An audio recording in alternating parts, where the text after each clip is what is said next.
हे friends, कैसे हो? Welcome back to my channel. और जो थंबनेल में आपने पढ़ा उस हिसाब से आज मैं वीडियो लेके आया हूँ पीएफ रिगार्डिंग प्रोविडेंट फंड का जो गाइड है पूरा। ये है एपिसोड 1 और इसमें हम कवर करेंगे क्या क्या है, मार्क एग्जिट डेट कैसे करते हैं और कैसे पीएफ विड्रॉ करते हैं, कैसे उसका क्लेम स्टेटस चेक करते हैं, कौन से रीज़न से हम पीएफ क्लेम कर सकते हैं। ऐसा नहीं कोई भी रीज़न से पीएफ क्लेम कर लिया तो उस हिसाब से, और क्या क्या मिस्टेक करना हो लोग करते हैं, हमको अवॉइड करना है। ये फर्स्ट एपिसोड है, 2 से 3 एपिसोड में मैं वीडियो बनाऊंगा। अगर आपने अभी तक चैनल सब्सक्राइब नहीं किया तो प्लीज़ कर दीजिएगा, और अगर पसंद आए तो अपने दोस्तों के साथ शेयर कीजिए जिनको ज़रूरत है कैसे पीएफ विड्रॉ करना होता है। तो आइए देखते हैं। सबसे पहले जानते हैं कि कैसे एग्जिट डेट मार्क किया जाता है। सबसे क्यों एग्जिट डेट क्या होता है? आप जो भी जॉब लास्ट आपने छोड़ी हो, जिससे पीएफ आपने अर्न किया हो, जो भी है, और जो उसकी एक एग्जिट डेट होती है, जब आपने छोड़ी है वो उसकी एग्जिट डेट नाम से भी पता चलता है, तो वो आपको मार्क करना होता है। सबसे पहले एक बात बता दो, पुराने रूल्स के हिसाब से ये लोग कंपनी वाले जो अपने पुरानी कंपनी वाले थे, वो लोग उसके एचआर है, वो एग्जिट डेट मार्क करते थे, अपडेट करते थे ये वेबसाइट में, ईपीएफओ की वेबसाइट में। लेकिन अब से हम खुद कर पाते हैं। ये बहुत अच्छी सुविधा दी गई है, क्योंकि जब पिछली कंपनी वाले को दिया गया था तो उसमें क्या होता था कि वो लोग कभी मार्क एग्जिट डेट करते थे, नहीं करते थे। अगर किसी ने बिना नोटिस पीरियड छोड़ दिया तो उनको एग्जिट डेट नहीं देते थे, और एक्सपीरियंस लेटर नहीं देते थे, तो उसमें पीएफ का पैसा भी जाता था। लेकिन जब ये मार्क एग्जिट डेट हम खुद करने लगे, ये जो नया रूल आया है, तो इसमें मान लो आपको एक्सपीरियंस लेटर शायद पिछली कंपनी का ना मिले, लेकिन अगर आपने खुद से एग्जिट डेट मार्क कर ली है तो आपको एटलीस्ट वो पैसे तो मिलेंगे। तो ये बहुत सही किया है, जो भी गवर्नमेंट ने जो ये तरीका निकाला है बहुत सही है। एटलीस्ट आप पैसा तो ना खो, क्योंकि they are hard earn money. आपके जो सीटीसी में जो था पैसे, वही आप कमा रहे हो, ये मार्क एग्जिट डेट। तो कैसे करते हैं आइए देखते हैं वो।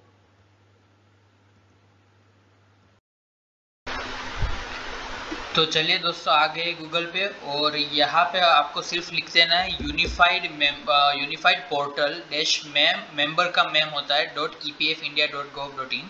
अगर आपको ये लिंक चाहिए तो डिस्क्रिप्शन में मैंने दे दिया है, तो आपको बस इस पे जाके लॉगिन कर देना है। हम आगे ये यूनिफाइड पोर्टल जो मेंबर की वेबसाइट है उसमें, मतलब दो वेबसाइट होती है, एक एम्प्लॉयर्स के लिए और एक एम्प्लॉइज के लिए, दो कैटेगरी है। आप मेंबर हो यानी कि आप एम्प्लॉय हो, इसलिए आपको यहाँ पे अपना यूएएन नंबर डाल देना होगा। यूएएन नंबर सबका यूनिक एक नंबर होता ही है, कुछ के मल्टीपल होंगे, उसमें कुछ ना कुछ इशू होता है, उसी इश्यूज होंगे, इसलिए यहाँ पे यूएएन नंबर डाल दिया, पासवर्ड डाल दिया, और आपको ये कैप्चा डाल देना है, और उस हिसाब से आपका ये हो जाएगा। ये मैं लाइव कर रहा हूँ तो थोड़ा सा लेट हो सकता है, प्लीज़ बेयर विद मी।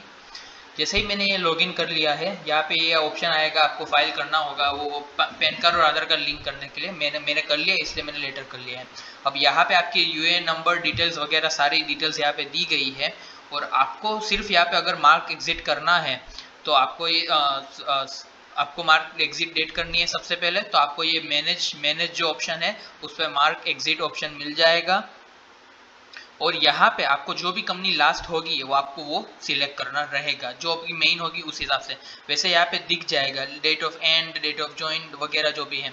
मैंने ऑलरेडी कर लिया है, इसलिए मेरी जो लास्ट कंपनी है उसका date of joining, date of end सब दिख रहा है। अगर मैं यहाँ पे और कोई कंपनी क्लिक करूंगा तो मेरी जो करंट कंपनी है उसमें दिख जाएगा। लेकिन अगर उसकी मैं मार्क एग्जिट डेट करना चाहूंगा तो वो नहीं हो पाएगा, इस तरह का एरर दिखाएगा। क्या? Date of exit can only be updated after 2 months of last contribution made by the employer. ये जो एरर है वो आपको इसलिए दिखा रहा है, आपको 2 से ढाई महीना, वैसे रूल 2 महीने का है, लेकिन आप 2.5 महीना पकड़ के चल सकते हो। 2.5 महीना, क्योंकि इनकी अपडेशन की डेट वगैरह बहुत सारी चलती है। तो आपकी जो लास्ट कंपनी है आप उसमें तभी मार्क एग्जिट डेट कर सकते हो, कम से कम 2 महीने पूरे हो चुके हो आपके। तो अब एम्प्लॉयर्स की ज़रूरत नहीं है, आप खुद से ही मार्क एग्जिट कर सकते हो। मेरा हो चुका है इसलिए यहाँ पे नहीं दिख रहा है, वरना आपको यही पे बस मार्क एग्जिट है और एक ही ऑप्शन आएगा, आपको बस वो टिक कर देना है, हो जाएगा। मेरी लास्ट कंपनी यहाँ पे दिख रही है, वैसे बहुत सारी कंपनी है लेकिन ये लास्ट यहाँ पे दिखेगी।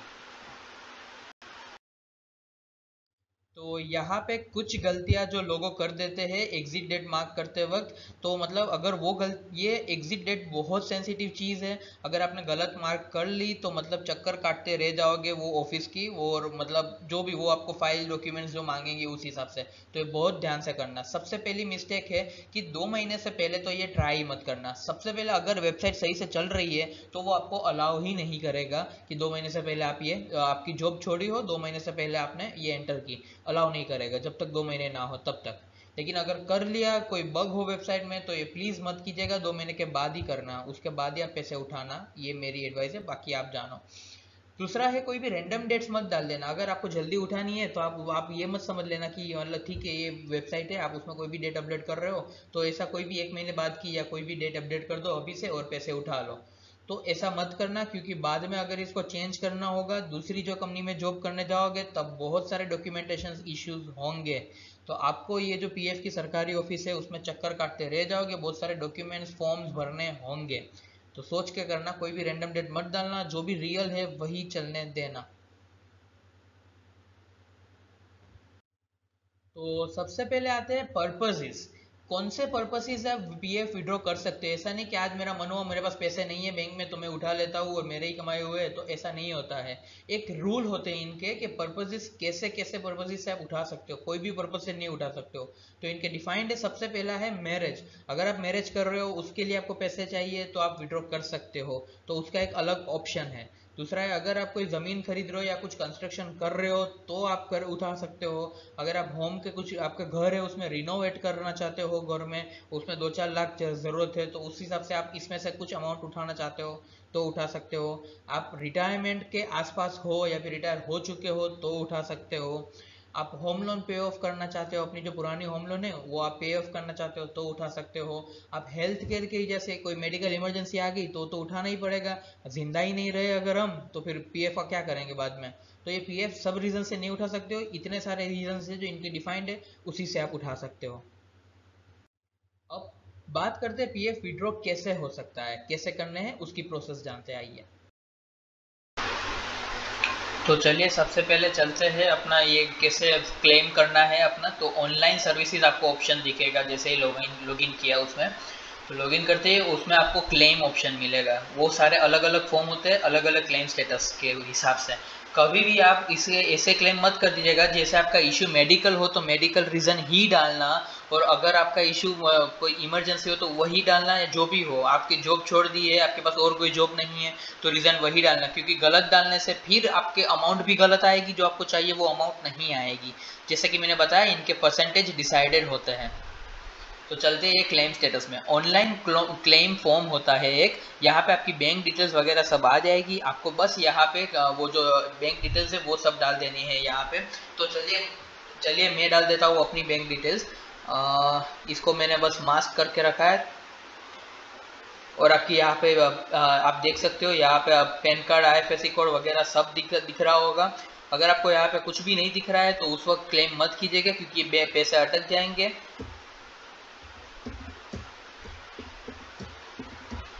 और उसके बाद वापस जब बहुत दिक्कत होती है, आपको बस यहाँ पे बैंक अकाउंट नंबर डाल के वेरीफाई करना है। आपको ये यहाँ पे एक अंडरटेकिंग आएगा, आपको जो भी डिटेल्स डाले सब सही है कि नहीं उसको बस आपको येस कर देना है।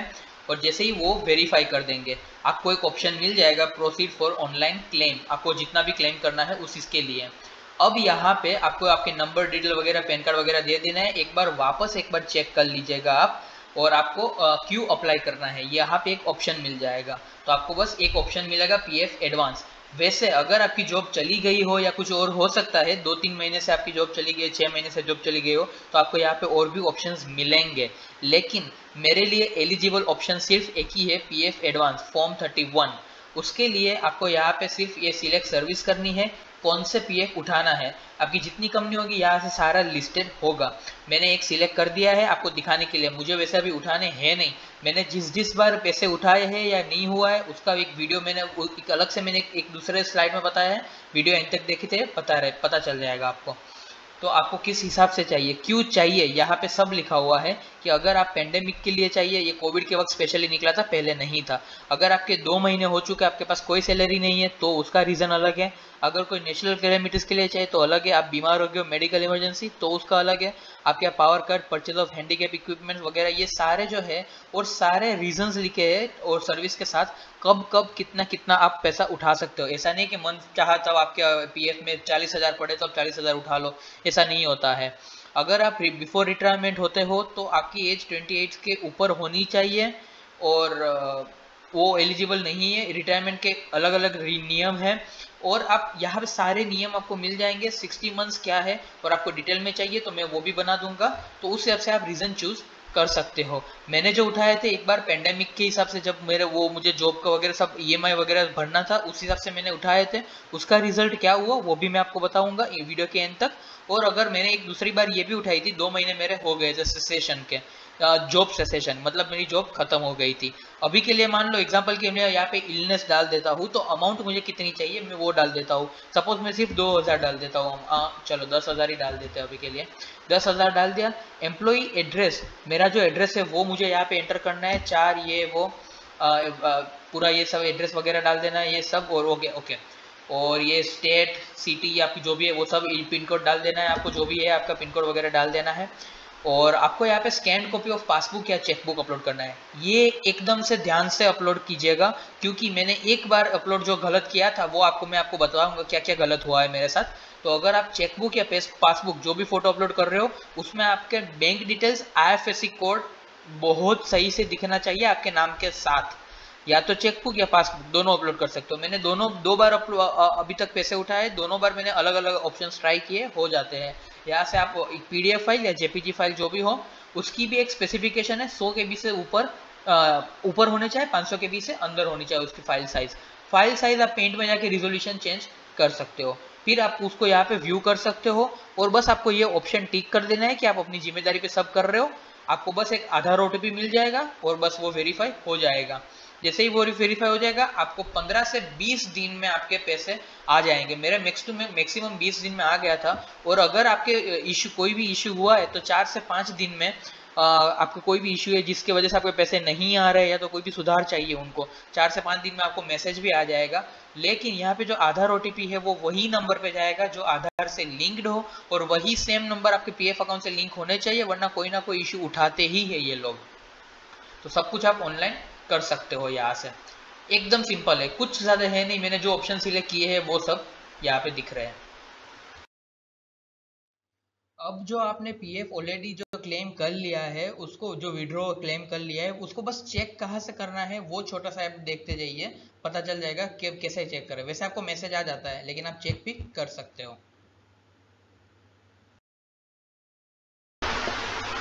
अब जो आपने ऑलरेडी क्लेम कर लिया है वो तो मैंने दिखा दिया, ऑनलाइन सर्विस में जाके क्लेम करना है बस।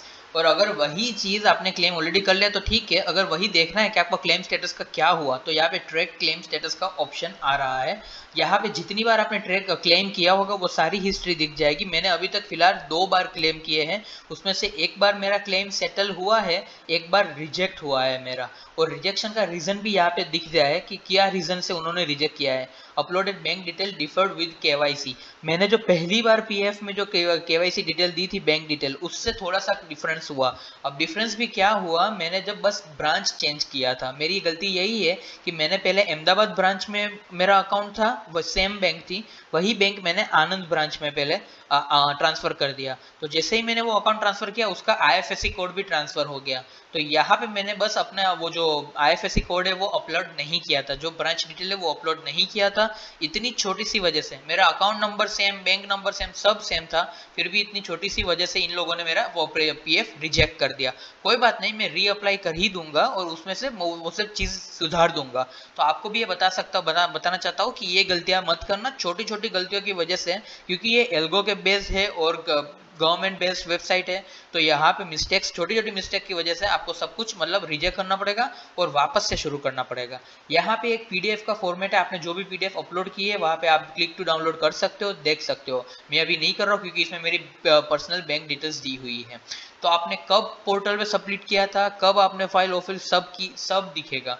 आपने लास्ट क्लेम स्टेटस जो भी हुआ था, कैसे हुआ, किसने क्लेम स्टेटस किया था, क्या हुआ, हुआ था, क्या क्या मैंने अटेस्ट किया था, सब कुछ आ जाएगा। फॉर्म 31, फॉर्म 19 दोनों अलग अलग रीजन है। फॉर्म 19 सिर्फ आपकी जॉब के 2 महीने से ज़्यादा हो गया हो तो ही आप उठा सकते हो, बाकी केसेस में फॉर्म 31 है तो आप उठा सकते हो। अगर आपने वीडियो यहाँ तक देखा तो थैंक यू फॉर वॉचिंग, और आपको कोई क्वेरी हो तो मुझे कमेंट में लिख के बता सकते हो, मैं आपको जवाब दे दूंगा या फिर उस पर वीडियो बना दूंगा। Till then keep learning and earning. Thank you.